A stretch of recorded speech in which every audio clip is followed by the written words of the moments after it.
Good morning. Let's take a look at yesterday. The sheer volume of matches meant we could pick our battles. I missed this one, Bohemians Ostrava, all dependent on when the first goal was scored by Bohemians, the outsiders, and whether you fancied Banik Ostrava from an in-play stats perspective. 17th minute goal did have some interest. If you look at the stats for Ostrava, 19 shots to 15. So 5 shots only on target for the whole of the match. No big chances at all. Insurance would have helped you out there, wouldn't it? But it's not a match I got involved in yesterday.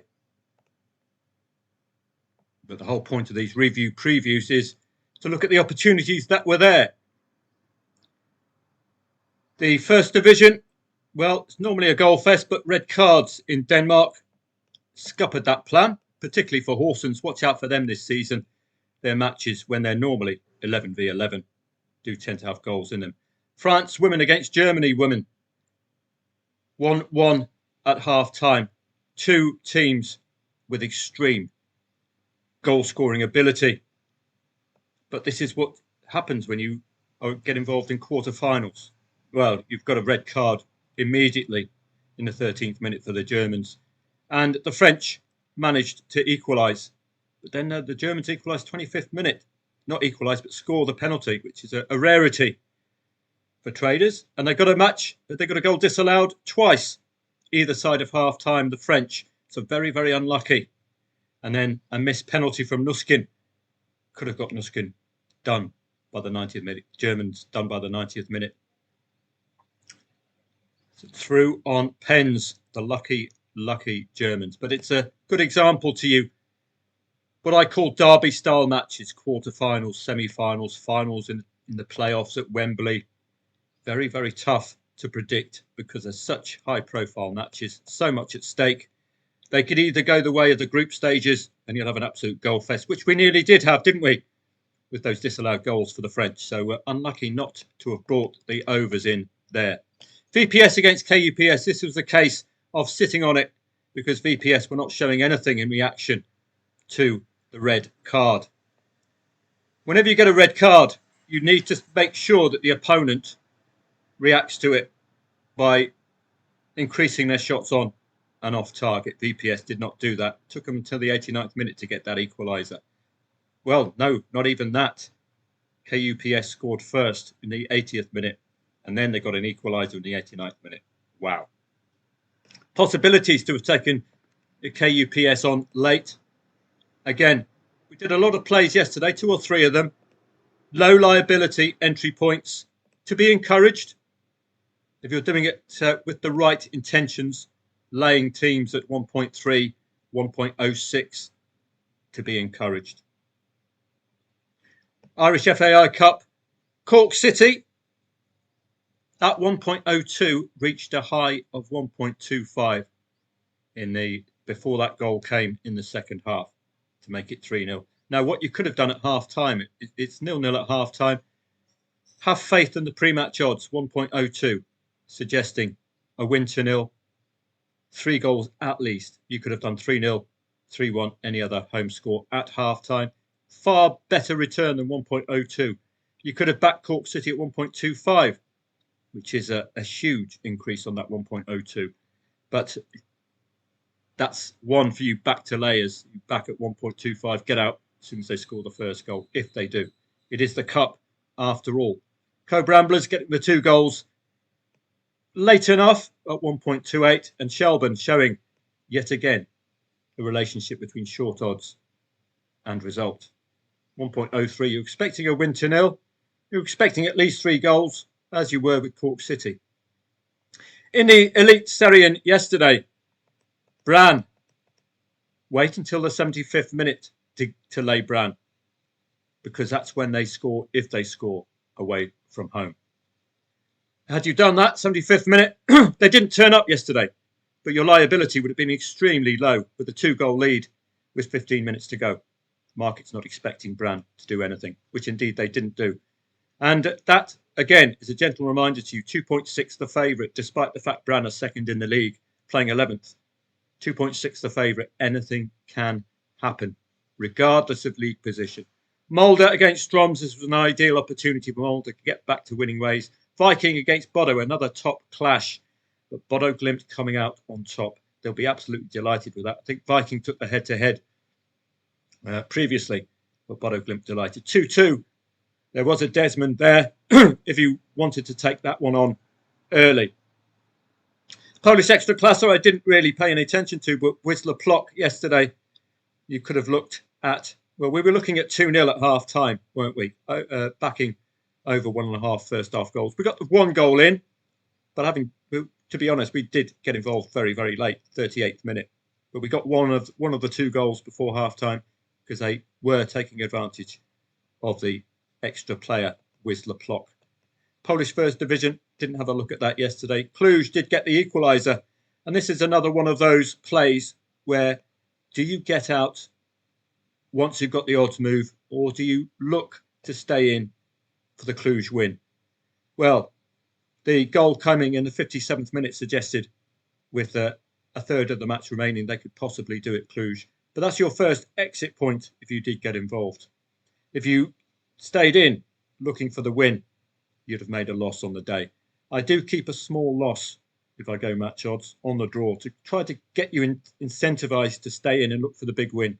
When they do come off, they are very pleasing indeed. They can be as high as a 3-figure sum. So up to you. Don't forget, your exit points are your own decision. Weigh up the amount of time left, whether you want to take that profit, whether you've had a loss earlier on in the session. Because if you have, then I would recommend you green up immediately. Looking at today's football, I've not done any research on the Czech One League or the Danish Super League or any of those peripherals, but certainly they will be on my radar from 1 o'clock today for members of footballtradingprofits.com on Telegram. Early enough start for the Danes. It's all about in-play stats at this stage of the season because the form is not there at all. Similar story in the Chance League, but Slavia Prague, one of the big boys, are odds on at home. They do tend to deliver. I'll be looking on them with interest. In the Danish Super League, Vejle, newly promoted, I think, from the First Division, could be vulnerable this season. So keep an eye on them. In the First Division, they were an extremely good goal-scoring side. Midtjylland are perennial title chasers, as is Brøndby at home to Silkeborg at 7 p.m. Those would be 2 which catch my eye on the coupon from past seasons. In the Danish First Division, Esbjerg against Lyngby. I think one of these 2 might be relegated. Very familiar names. Again, have a goal slant with the First Division. It's a watching brief at this stage of the season. SJK against Gnistan. It should be a home win. Gnistan in pretty decent form of late, but SJK have the home form with them, and I would expect of them today. Similar story, HJK Helsinki. I would expect 3 or 4 goals out of them. That's what they tend to do against teams around Oulu's position in the league. And Jaro and Ilves, well, could be competitive, this one. Let's take a quick look. Competitive only in the sense that Jaro do have a both teams to score pattern, which is fairly strong, but they do tend to lose against the top 4. Caveat, the majority of those losses coming away. They are playing at home today. Ilves are in red-hot form at the moment.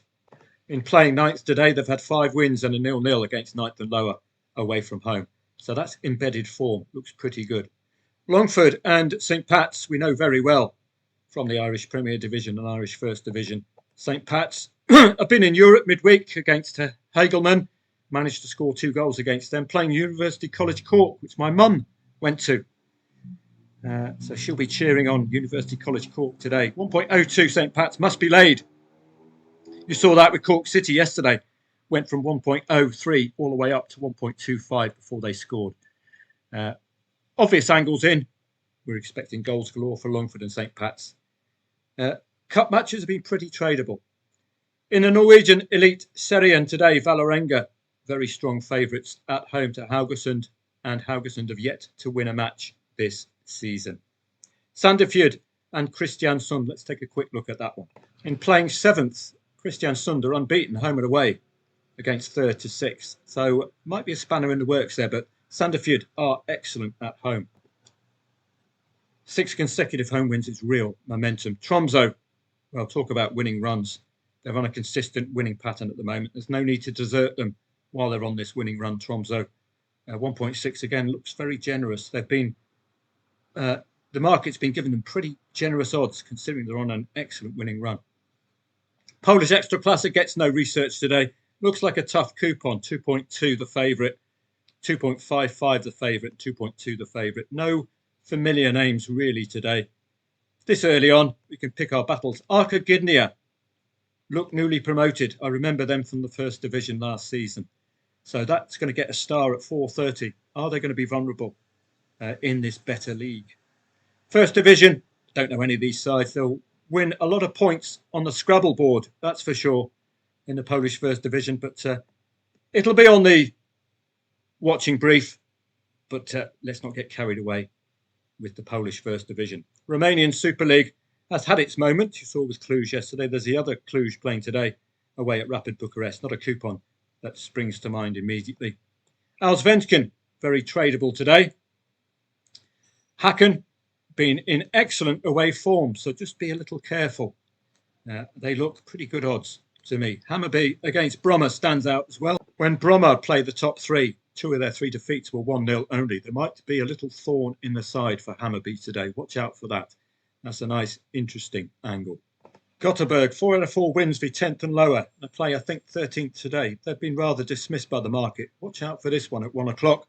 I'll be on hand for a potential away upset if they continue those form lines. So that's it for today. I will see members of Football Trading Profits from 1 p.m.